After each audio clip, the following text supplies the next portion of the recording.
Dajjal mati, kemudian Allah menurunkan Ya'juj Ma'juj itu.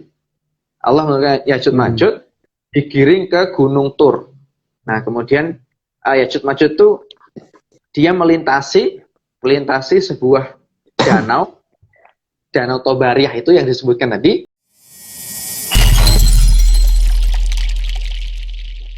Baik, pada sore hari ini kita akan bahas tentang penyusutan danau Tiberias ya, cukup rame. Kemarin juga diisukan mau kiamat gitu ya pas puasa. Kemudian kita akan analisis dari perspektif hidrologi dan eskatologi. Baik, kita akan kenalan dulu dengan pembicara kita ya. Saya kenalkan nanti bisa kenal sendiri ya. Oke, tamu kita pada sore ini adalah Mas Aryo Condro ya. Beliau adalah mahasiswa S3, udah resmi S3 ya. Mahasiswa S3. Alhamdulillah. Jurusan apa, Bro? Lupa. Konservasi Biodiversitas Tropika. Ya, sip. Dulu S1-nya Geofisika ya, Meteorologi dan Geofisika, FMIPA, kemudian dapat beasiswa, ya, dapat beasiswa APMDSU untuk melanjutkan studinya S2, S3. Baik, saya akan pada diskusi ini saya akan coba kasih paparan sedikit tentang eskatologi, kemudian juga tentang kaitannya dengan penyusutan Danau Tiberias. Nah, kemudian nanti setelah itu baru Mas Aryo yang menjelaskan secara saintifik bagaimana kemungkinan danau itu akan menyusut gitu atau akan berkurang gitu. Nanti kaitannya bagaimana, faktanya nanti kita akan kita temukan. Baik, 15 menit nanti saya 15 menit lagi Mas Aryo, kemudian nanti kita diskusi. Tapi teman-teman yang ada pertanyaan bisa langsung tulis aja di komentar, nanti akan kita tanggapi gitu. Oke Bro, mungkin ada tambahan perkenalan Bro? Ya, saya memperkenalkan ini ya Ustadz kita, Ustadz Hamzah Al-Farisi. Beliau juga mahasiswa S3 kebetulan di jurusan Biosains Hewan dan ya bener ya? Fisiologi Bro. Oh fisiologi, oh maaf salah fisiologi. Dan kebetulan memang saudara Hamzah ini aktif membuat konten-konten yang sangat-sangat bermanfaat. Bukan hanya dari segi sains, dari segi kehidupan di dunia ini. Cuman dia juga memikir bagaimana nanti kita di akhirat gitu kan. Makanya banyak kajian-kajian Islam gitu kan. Sehingga lebih, bisa bikin kita lebih ingat kiamat, ingat harus berbuat baik, ya gak Zah? Nah sebenarnya salah satu motivasi hari ini kan ya topik bahasan kita kan ke situ ya sebenarnya. Nah ini mah sharing-sharing aja sih. Kalau misalkan dibilang diriku ini pembicara, nah sebenarnya masih cetek lah ilmunya gitu kan. Tapi ya iseng-iseng aja gitu. Iyalah. Yuk. Motifnya kan saya lanjut saja. Oke, sip. Ya kita orang cuman ini ada kopinya tapi online. Oke teman-teman, kita akan mulai dari eskatologi ya. Eskatologi, jadi kan kita di judul kita breakdown dari perspektif hidrologi dan eskatologi. Oke.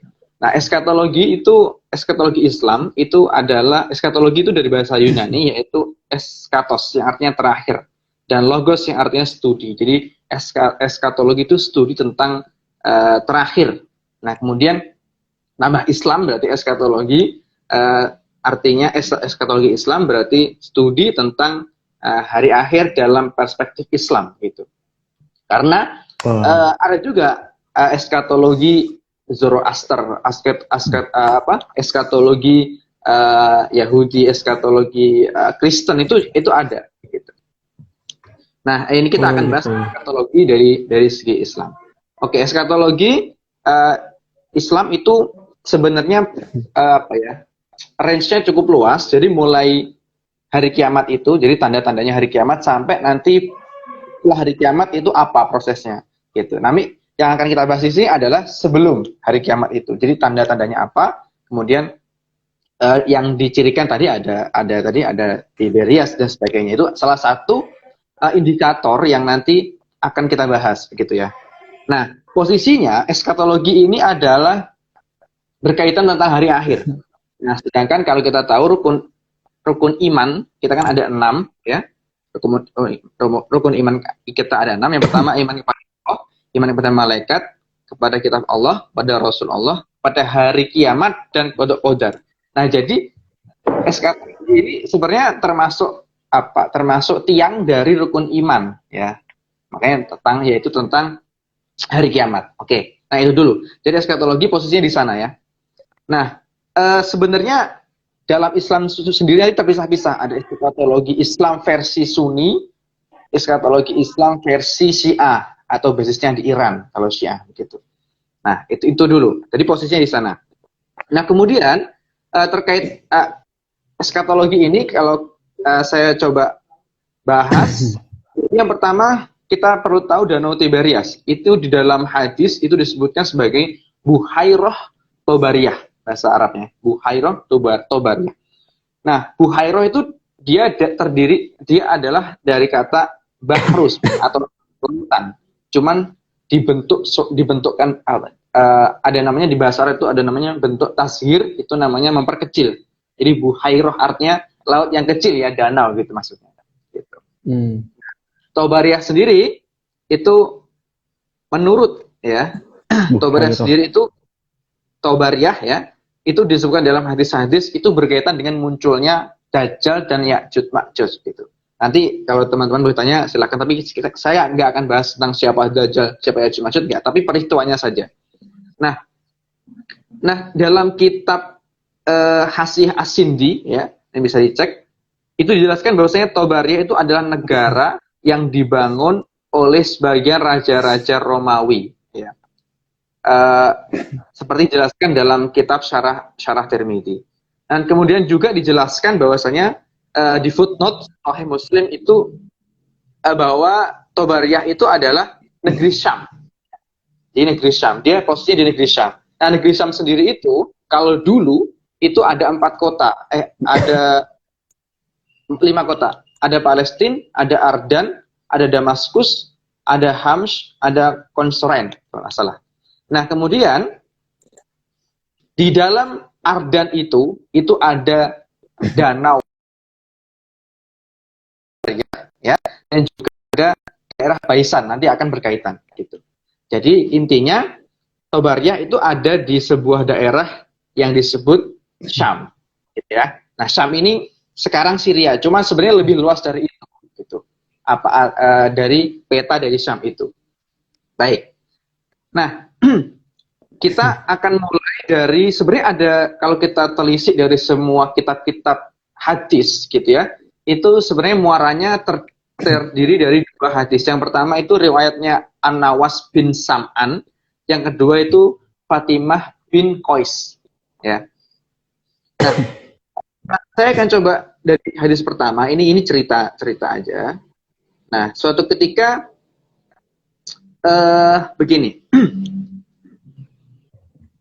Suatu ketika Nabi pernah cerita, gitu ya. Nabi pernah menceritakan bahwasanya akan muncul yang namanya Dajjal.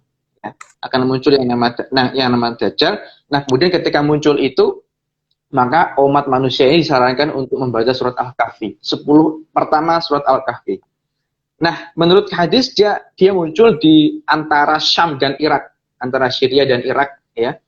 Ada yang menyebutkan di antara jalan Syam dan Irak, ada yang menyebutkan di antara lautan. Nggak tahu nanti ini yang benar yang mana, tapi intinya di antara Syam dan Irak. Nah, kemudian ketika Dajjal mendatangi suatu daerah, maka ditanyai kan, kamu mau ikut saya enggak? Gitu. Kalau kamu mau ikut saya, maka makmur suatu daerah itu. Tapi kalau kamu mau enggak ikut saya, maka daerah itu akan langsung kering, langsung tandus gitu. Nah, kalau udah gitu, maka disarankan umat Islam untuk baca 10 awal surat Kahfi. Nah, kemudian baru teratasi itu. Nah, kemudian jadi ceritanya panjang, intinya gitu ya. Kemudian setelah dia kemana-mana, kemudian dia menghancurkan itu. Akhirnya tibalah, kemudian Allah mengutus turunnya Nabi Isa bin Maryam, ya, turun.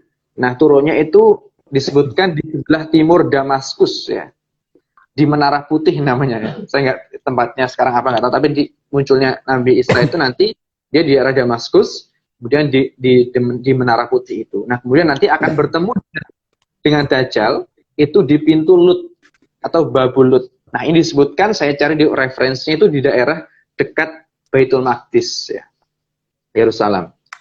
Nah, kemudian setelah itu Dajjal mati, kemudian Allah menurunkan Ya'juj Ma'juj itu. Allah menurunkan Ya'juj Ma'juj digiring ke Gunung Tur.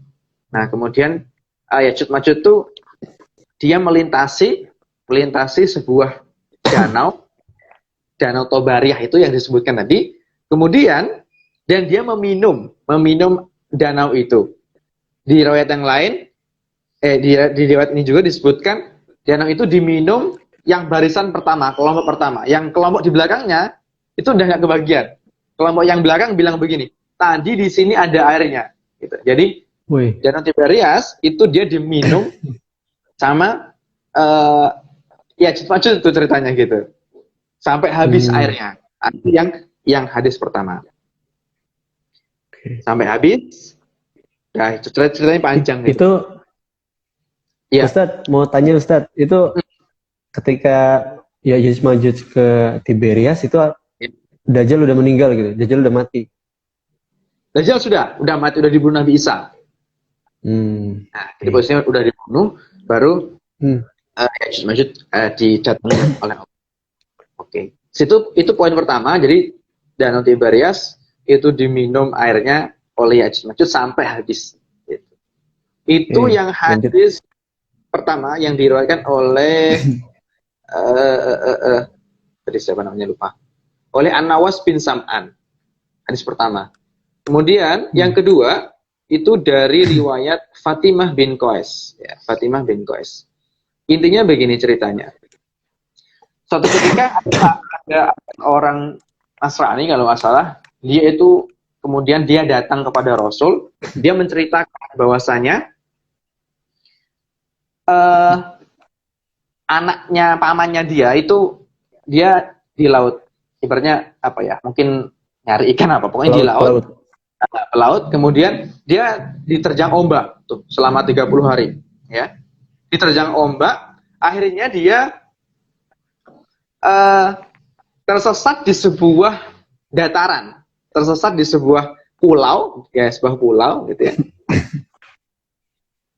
Nah, tersesat di sebuah pulau, kemudian di sana dia bertemu dengan sebuah hewan, ya, sebuah hewan besar, ya, yang berbulu, yang nggak tahu, yang nggak kelihatan tuh depan belakangnya. Itulah yang disebut namanya jasasah. Ya. Jadi tanya, kamu siapa gitu? Aku jasasah. Nah, terus si jasasah tadi bilang, kamu ditunggu itu orang yang ada di ujung desa itu katanya, di ujung kota itu. Nah, akhirnya si orang tadi yang tergambar tadi, dia ke sana, dia sebenarnya takut, wah jangan-jangan itu setan tuh katanya. Terus dia datang ke daerah itu, ke ujung desa itu, akhirnya dia bertemu orang yang besar, yang tinggi, yang dia tangannya dan kakinya terbelenggu. Jadi kayak dirantai gitulah ya. Nah, kemudian diskusi, tanya jawab lah ya, antara si Dajjal, dia belum ngaku Dajjal tuh. Dia tanya jawab antara yang tersesat tadi dengan Dajjal. Nah, dia nanya, pertanyaannya adalah si Dajjal nanya, mana ya? Dia nanya, udah makan belum? Enggak. Dia nanya, beritahukan kami tentang kurma baisan. Ya, kurma baisan. Kurma baisan. Nah, itu ternyata baisan tuh saya cek, dia itu sebuah daerah, ya, sebuah daerah atau sebuah kampung. Nah, kemudian kalau saya cari itu referensinya, katanya itu adalah kota di Israel tuh yang namanya Beisain tuh ya, bro. Itu kan di sebelah selatannya kan, sebelah selatan dari Tiberias itu. Dia nanya, kurma baisan masih berbuah nggak? Katanya. Nah, kemudian dijawab sama dia, masih berbuah katanya. Terus si Dajjal ngomong, ingat, ia hampir tidak berbuah katanya. Dia hampir tidak akan berbuah katanya. Gitu. Lanjut tanya lagi tuh si Dajjal. Beritahukan aku tentang Danau Tobari, ya, tentang Danau Tobari. Nah ini nih. Kemudian Tiberias ini ya, berarti ya? Iya betul, Tiberias. Apakah ada airnya? Kata Dajjal. Dijawab sama orang tersesat tadi, airnya banyak. Gitu. Nah kemudian Dajjal bilang, ingat, airnya hampir akan habis. Ya, airnya hampir akan habis. Kemudian dia nanya lagi, Dajjal, aku kasih tahu tentang mata air Zugor. Ya, mata air Zugor. Nah, saya cek ini di referensinya, mata air Zugor itu terletak di arah selatan Syam. Berarti kan di bawahnya ya. Kalau kita lihat peta kan di bawahnya dari Tiberias kan, Tiberias, kemudian Besen bersama terus itu situ. Nah, kemudian ditanya, ada apa katanya? Sumbernya masih ada nggak? Masih. Orang-orang masih bercocok tanam dengan sumber air di dalam mata air Zugor itu.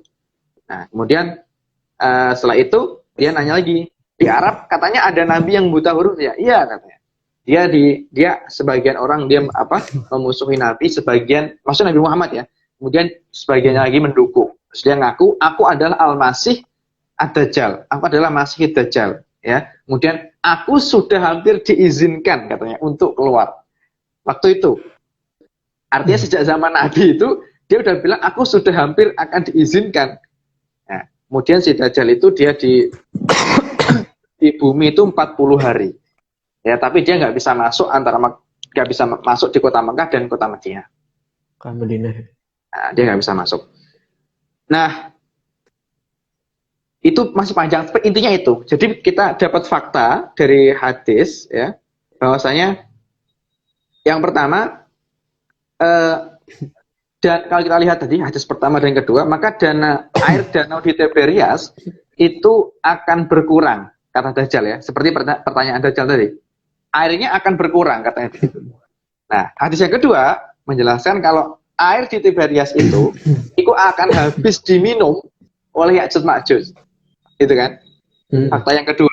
Nah, akhirnya kalau kita simpulkan, maka danau Tiberias itu kemungkinan akan berkurang sampai Dajjal keluar. Ya, sampai Dajjal keluar. Kemudian akan habis diminum sama Ya'juj Ma'juj. Gitu. Nah, jadi ceritanya ini memang serangkaian cerita. Jadi disitulah kemudian orang baru orang membuat rame-rame itu, wah, Tiberias akan surut gitu. Nah, ini sebenarnya panjang ceritanya. Nah, sudah kita paparkan tadi. Nah, itu dari segi kajian eskatologinya demikian. Jadi Tiberias di hadis disebutkan seperti kata Dajjal, dia akan surut, akan berkurang, kemudian airnya itu akan diminum habis oleh Ya'juj Ma'juj. Nah, kira-kira begitu cerita singkatnya tentang tentang Danau Tiberias. Itu ya. Oke. Jadi intinya ya, tanda Danau Tiberias ini bisa dijadikan indikator kemunculan Dajjal. Begitu, Ustadz? Iya, kira-kira demikian. Tapi itu salah satu saja gitu. Salah satu ya, dan tidak sampai habis air di Danau Tiberias.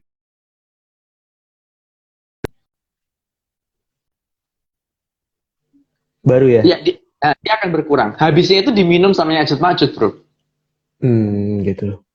Jadi mungkin akan tapi keringnya itu saat diminum Ya'juj Ma'juj gitu. Artinya Dajjal mati, Tiberias masih ada airnya dong, ya nggak? Yoi. Gitu, bro.